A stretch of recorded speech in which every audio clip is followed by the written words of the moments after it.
प्रेम किसी के पास नहीं है तो काम, क्रोध, मद, लोभ, कोई नहीं बचा, सब परेशान हैं। ये चार जो हैं दूत, या ये कलयुग के चार, ये नहीं जीने देते। और जो ये चारों को त्याग करके प्रभु का भजन करता है उसे परमात्मा अवश्य मिल जाते हैं। ऐसे ही हुआ, जब गहन प्रेम लगाया प्रभु के चरणों में कबूतर और कबूतरी ने, तो वहां प्रभु को प्रकट होना पड़ा। जय सिया राम।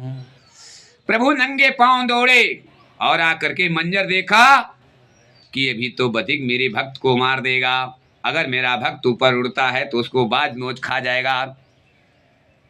फटाफट भगवान जो है एक काला नाग बन गए, और जो ही बधिक ने बाण मारना चाहा, त्यों ही प्रभु ने, नाग रूपी प्रभु ने उस बधिक के चरण में हनन कर दिया, यानी काट लिया। और जैसे ही काटा तो बधिक की निशाना चूक गया, और वो तीर तो छूटा लेकिन वो जा करके बाज को लग गया। बोलो जय सिया राम। यकीन है, प्रभु ने खुद कहा है, करहूं सदा संतन रखवारी,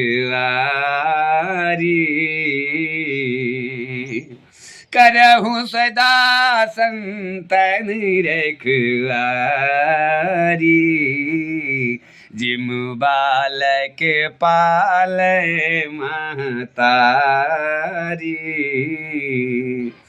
और भक्ति करने के लिए पूरा समय नहीं चाहिए। भक्ति जो प्रेम लगाते हो, पूरा जिंदगी भर प्रेम लगाने से परमात्मा प्रेम ही नहीं लगा पाओगे। भगवान तो पल छिन में ही खुश हो जाते हैं। कबीर ने कहा है, एक घड़ी आधी घड़ी और आधियों में पुनियाद, तुलसी संगत साध के कटे कोट अपराध। बोलो राजा रामचंद्र भगवान की जय। तो प्रभु नाग रूपी नाग का रूप रख करके अपनी भक्तों का प्रतिपाल किया, अपने भक्त को बचाया। और जब देखा कि भक्त आंखें नहीं खोल रहा है, जय सिया राम, तो कबूतर और कबूतरी के हृदय में प्रभु ने जा करके आत्मा में दर्शन दिया कि हे भक्तराज आंखें खोलो, जय सिया राम। तो कबूतर ने आंखें खोला और देखा तो एक तरफ बाज मरा पड़ा हुआ और बाज को बाण लगा हुआ है, और दूसरी तरफ देखा तो बधिक भी मरा पड़ा हुआ है, उसके पैर में सांप ने काट रखा है, खून की धारा बह रही है।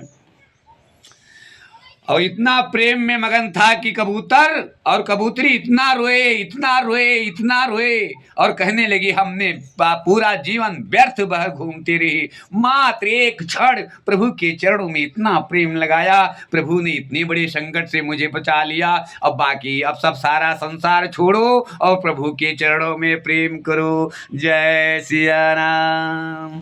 कबूतरी और कबूतर को प्रभु का दर्शन हुआ और दोनों हमेशा हमेशा के लिए प्रभु के चरणों में मगन हो गई।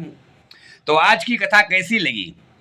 अच्छी लगी हो तो कमेंट में जय सिया राम लिखें और चैनल को सब्सक्राइब करें, ताकि हमारा हर कथा आप तक पहुंचती रहे। जय सिया राम।